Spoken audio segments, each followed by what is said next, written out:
Chapter 2, Past My Bedtime.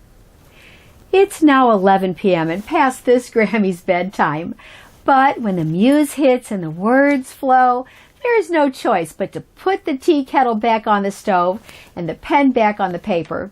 Besides, everyone knows writers have very little practical good sense about bedtimes and such.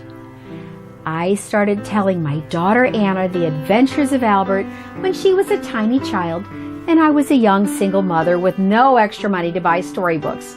Necessity, once again, being the mother of invention. But back then, the stories flowed only into her enthralled ears and imagination, but never made it to paper as I was always too tired. The only things that found their way to paper were to-do lists.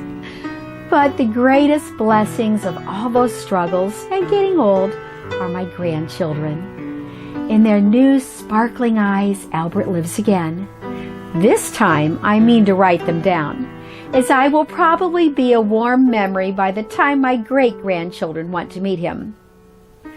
When I told these stories, we would take time to discuss the lessons of spirit and motivation of the characters.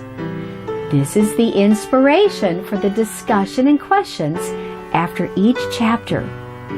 At any age, we need to contemplate the lessons in these stories. We are all on a personal journey of growth, and at every age, we can learn to live a more mindful and loving life. I hope you can use these stories as a guide to live a mindful and spirit-filled life, full of love, full of enchantment. Now, let's see what's happening in the forest.